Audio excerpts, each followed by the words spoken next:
Hello everyone, welcome back to my channel English with Shiva classes. आज हम पढ़ेंगे Robert Browning का जो वर्क है माय लास्ट टचेस। इससे रिलेटेड जितने भी एमसीक्यूज़ हैं उन सबको हम इस वीडियो में डिस्कस करेंगे, जो कि आपके बीए के सेकंड सेमेस्टर की 6 यूनिट भी है और आपके जितने भी अदर्स एग्जाम हैं उनमें भी हेल्पफुल है। चलिए स्टार्ट करते हैं। Where does this poem take place?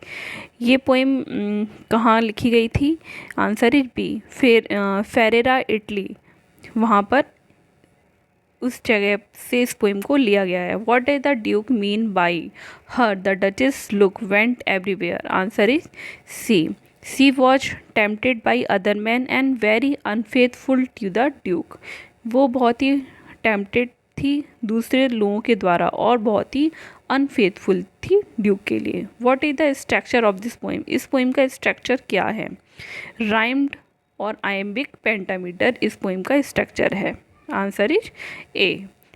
How would the tone of this poem best be described? Answer is C, unsetting.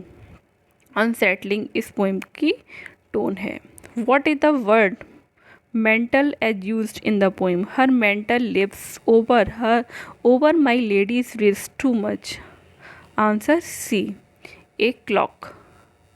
My duchess, मेरी जो डचेस है, ये ऑटोबायोग्राफिकल पोएम है।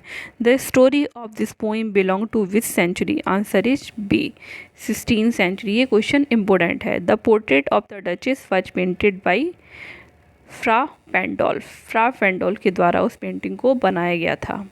The poem was published in the year? Answer A, 1842। ये question भी important है। What is the setting of this poem? इस poem की सेटिंग कहाँ की है? इटली की। A dramatic monologue makes the speaker, एक स्पीकर को बनाता है unreliable because the speaker is giving their side of the story. The main theme of the poem is, इस पोएम की मेन थीम क्या है? Gender inequality in society.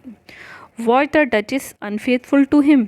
Answer C, we can not know, हम नहीं जानते। The only information is from the Duke, क्योंकि जो information दी जा रही है वो सिर्फ ड्यूक के द्वारा दी जा रही है, इसीलिए हम दूसरी साइड को नहीं जानते कि वाकई में डचेस जो थी वो ड्यूक के लिए फेथफुल थी या अनफेथफुल थी। What is the name of his wife? उसकी वाइफ का नाम क्या था? Answer is C, Elizabeth Barrett. ये क्वेश्चन भी इम्पोर्टेंट है। Whose name is Ferrara? Ferrara किसका नाम है? फेरेरा एक सिटी का नाम है। ये क्वेश्चन भी इम्पोर्टेंट है। Which is Browning's popular poetic form? Answer is C, dramatic monologue. What is the name of sculpture in my last duchess? Answer B, Claus of Innsbruck. ये क्वेश्चन भी इम्पोर्टेंट है। Whose statue was kept there? Answer A, Neptune. ये वाला question भी important है। The statue was made of, जो statue था वो किसका बना था? वो ब्रॉन्ज का बना हुआ था। What is the poetic form of my last duchess? Answer B, ये ड्रामेटिक मोनोलॉग है।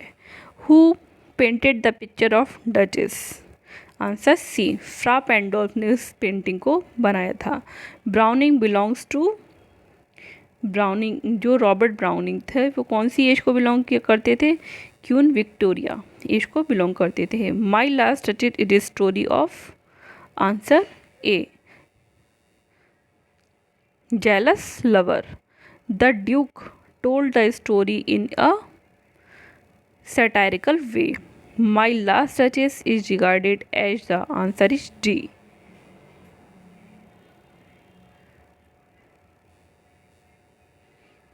Sorry, answer is C, obscure piece of drowning. Worked busily a day and there the stands reference to? Answer is D, my last touches. Browning's My Last Touches, Fra Fandolf is the name of an imagery painter. Robert Browning was a poet of Victorian temper. Answer is C. Which of the following is a dramatic monologue?